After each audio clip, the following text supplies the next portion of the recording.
हाँ जी, 10th class. Good morning to all of you बच्चों।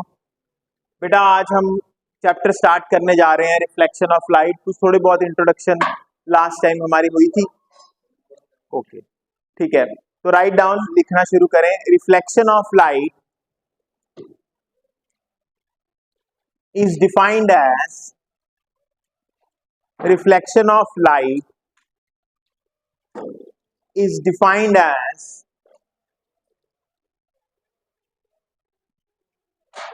reflection of light is defined as the bouncing back of light, the bouncing back of light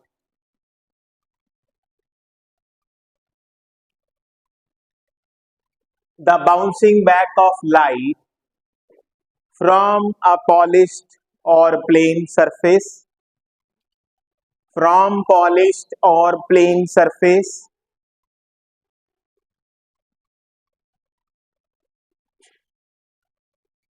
from polished or plane surface, bracket में लिख लो for example mirror, for example mirror. तो सभी बच्चे ध्यान से सुनेंगे। रिफ्लेक्शन ऑफ लाइट होती क्या है बेटा? देखो बेटा, आपने मिरर देखा होगा, सभी ने सुबह आप उठते ही मिरर देखते हैं। तो मिरर बेसिकली जो आप मिरर देखते हैं, आप क्योंकि अब आप फिजिक्स पढ़ रहे हैं तो हम इसको मिरर नहीं कहते, हम इसको प्लेन मिरर बोलते हैं। क्या बोलते हैं बच्चों? Plane mirror. बिल्कुल प्लेन होता है ये। प्लेन मिरर बनता कैसे है? हम ये मिरर बेसिकली ये एक ग्लास है बेटा, ग्लास की जो दूसरी वाली साइड है, इधर से तो हमें दिख रहा है, इधर वाली साइड से, इधर से हम देखते हैं इस मिरर में। इस तरफ क्या करते हैं हम, जो इस तरफ वाली साइड है, इसको हम सिल्वर कर देते हैं, सिल्वर पेंट यूज करते हैं, सिल्वर पेंट, इसको बोलते हैं सिल्वरिंग कर देना। सिल्वर पेंट लेके हम इसके पीछे फेर देते हैं पूरे इस पे। क्यों सिल्वर फेरते हैं? सिल्वर एक ऐसा मटेरियल है जो 99.9% लाइट जो है बच्चे वो वापस भेज देता है, रिफ्लेक्ट बैक कर देता है लाइट। ठीक है, तो इसलिए सिल्वर पेंट फेरा जाता है और उसके ऊपर हम लेड पेंट फेर देते हैं ताकि सिल्वर पेंट जो है वो उखड़ ना जाए। लेड पेंट अच्छी पकड़ बना लेता है, तो हमें मिरर मिल जाता है। आप देख सकते हैं मेरे पास भी एक छोटा सा मिरर है वहां पे। तो ये मिरर जो है लगा हुआ, ये कैसे बनाया? मिरर ग्लास है, ग्लास के पीछे क्या कर दिया, कौन सा पेंट फेर दिया आपने? Silver paint. और सिल्वर पेंट के ऊपर कौन सा पेंट फेर दिया आपने? लेड पेंट फेर दिया, नॉर्मल लेड पेंट आता है वो फेर दिया। तो ये मेरा मिरर बन गया। अब इस तरफ से अगर मैं कोई ऑब्जेक्ट को देखूंगा तो वो मुझे मिरर में अंदर दिखेगी, ऑब्जेक्ट इसके अंदर दिखेगी मिरर में। अगर ये ऑब्जेक्ट बाहर 2 मीटर की पड़ी है तो मिरर के अंदर भी मुझे ये कितने मीटर मिलेगी? 2 मीटर ही मिलेगी। ठीक है, तो ये प्लेन मिरर की एक सिंपल सी प्रॉपर्टी है। प्लेन मिरर में हमारे पास, अगर हम यहां पे एक नॉर्मल ड्रॉ कर लें, what is a normal? Normal is a line which is perpendicular to this mirror, मतलब 90 डिग्री का एंगल बना रही है। नॉर्मल एक ऐसी लाइन है। अब इधर से एक रे आ रही है बच्चे, इस रे को बोला जाता है, शाबाश, इंसिडेंट रे। रे क्या होती है? रे इज अ लाइन और path along which light travels। ये सिंपल डेफिनेशन है रे की, पता ही नहीं होती हमें। रे कहते लाइन है, स्टार्टिंग होता है, ये वाली डेफिनेशन आपको याद होनी चाहिए। रे इज अ लाइन और path along which light travels, इसके साथ साथ लाइट जाती है। इधर से रे आ रही है, मिरर को टकराती है बेटा, टकराने के बाद इधर चली जाती है। इस रे को बोला जाता है, शाबाश, reflected ray.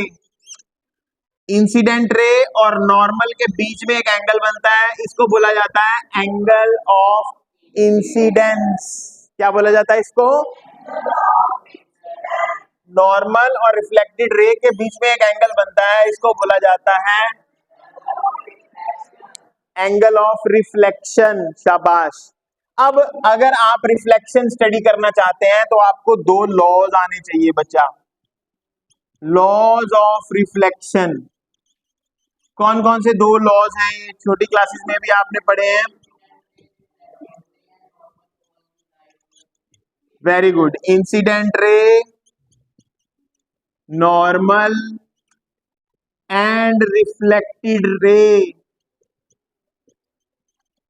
all lie in same plane. इसका मतलब बेटा क्या है कि ये एक प्लेन है, देख रहे हो, ये प्लेन है, ये भी नीचे सरफेस भी एक प्लेन है, वो सामने वाली दीवार भी प्लेन है, छत भी प्लेन है, ये सारे प्लेन्स हैं। प्लेन बेसिकली एक टू डायमेंशनल रीजन होता है, ठीक है। अब इंसिडेंट रे भी इसी प्लेन में है, नॉर्मल भी इसी प्लेन में है, और रिफ्लेक्टेड रे भी इसी प्लेन में है, ठीक है ना। इनका तीनों का प्लेन एक जैसा है, तो ये लॉ ऑफ रिफ्लेक्शन को फॉलो हो रहा है, तो रिफ्लेक्शन होगी। मतलब सेकंड क्या है, शाबाश, angle of incidence is equal to angle of reflection, ये सेकंड लॉ है। दोनों लॉज आपको याद होने चाहिए। अब एक क्वेश्चन पेपर में आपको पूछा जा सकता है कि why you can not see your face in your copy, why you can not see your face in newspaper or in your copy. The answer to this is, in mirror you have regular reflection. क्या बोला जाता है इसको, regular reflection से ही हमें image formation सही बनती है। इधर से रेज आ रही हैं और इधर, यानी यहां पे जो लॉज हैं, लॉज ऑफ रिफ्लेक्शन हैं, वो फॉलो हो रहे हैं। किस केस में फॉलो हो रहे हैं, मिरर के केस में। अगर न्यूज़पेपर की बात की जाए तो यहां रेज आ तो रही हैं वैसे ही, लेकिन कोई ऐसे जा रही है, कोई ऐसे जा रही है, कोई ऐसे जा रही है, कोई प्लेन से बाहर आ रही है टकरा के, क्योंकि ये बिल्कुल स्मूथ सरफेस नहीं है। देखा जाए तो ये कैसा सरफेस होगा, इरेगुलर सरफेस होगा, रफ इरेगुलर सरफेस है। तो यहां लॉज ऑफ रिफ्लेक्शन फॉलो, जहां लॉज ऑफ रिफ्लेक्शन फॉलो नहीं होते वहां इमेज फॉर्मेशन नहीं बन पाती, हमें इसीलिए अपना फेस नहीं दिख पाता। आपको एग्जांपल भी बताता हूं, घर जाके ना पानी भर लेना एक बकेट में, उसको डिस्टर्ब मत करना, थोड़ी देर उसको बिल्कुल स्मूथ हो जाने देना, पानी को एकदम शांत हो जाने देना, फिर अपना फेस देखना उसके बीच में तो आपको दिखेगा। फिर उसको थोड़ा डिस्टर्ब कर देना, पानी को, लेयर्स बन जाएंगी पानी में थोड़ी, फिर फेस देखना, तुम्हें अपना फेस ब्लर्ड दिखेगा, उतना साफ नहीं दिखेगा, इरेगुलर रिफ्लेक्शन होने लग गई वहां, ठीक है। एग्जाम्पल है सिंपल सी, आप इसको देख सकते हैं। इन सारी चीजों को नोट करिए, फिर आगे चलते हैं। हाँ जी, 10th क्लास, यहाँ पे कुछ मैंने इमेजेस बनाई हैं आप लोगों के लिए, थोड़ा और प्लेन मिरर को इलेबोरेटली समझने के लिए कि इमेज कैसे बनाता है ये। तो देखो, ये मेरे पास प्लेन मिरर है एक, what I have done, I have inclined the plane mirror at an angle of 30 degree.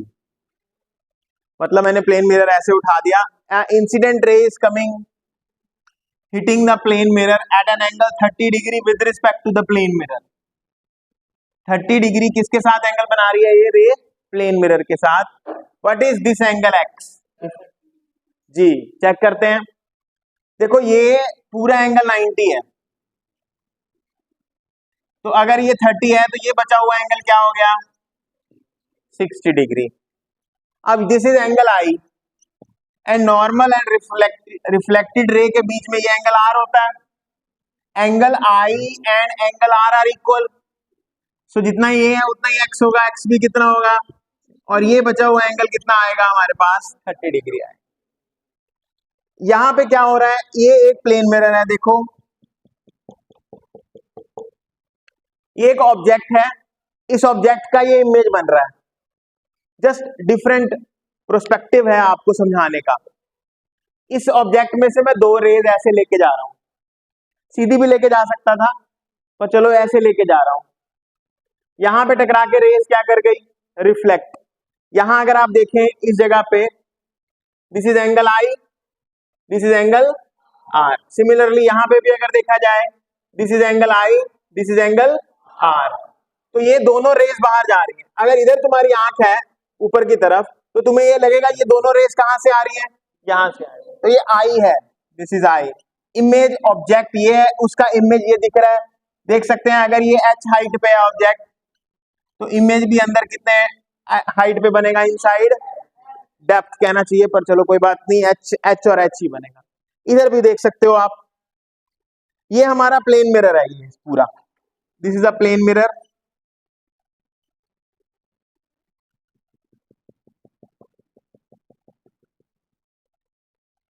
यहां एक ऑब्जेक्ट है, इसमें से मैं दो रेज ऐसे लेके जा रहा हूं नीचे। एक ऑब्जेक्ट में से कितनी रेज निकलती हैं, इनफाइनाइट। हमने इमेज बनाने के लिए कितनी मिनिमम कितनी रेज चाहिए, हमें दो चाहिए, मिनिमम दो, टू फॉर्म एन इमेज। तो यहां से क्या हुआ, मैंने दो इमेजेस, दो रेज ऐसे ले गया नीचे। यहां पे इस पॉइंट पे ये किसी एंगल पे टकराई, whatever the angle is i, the angle r will be same. ये रे ऐसे चली गई है इस तरफ। सिमिलरली नीचे गई, ये एंगल डिफरेंट होगा आई डैश, और नीचे वाला एंगल क्या बनेगा हमारे पास, आर डैश। ये दोनों इक्वल हो गए, ये रे चली गई, ये रे हमारी आंख में जा रही है दोनों।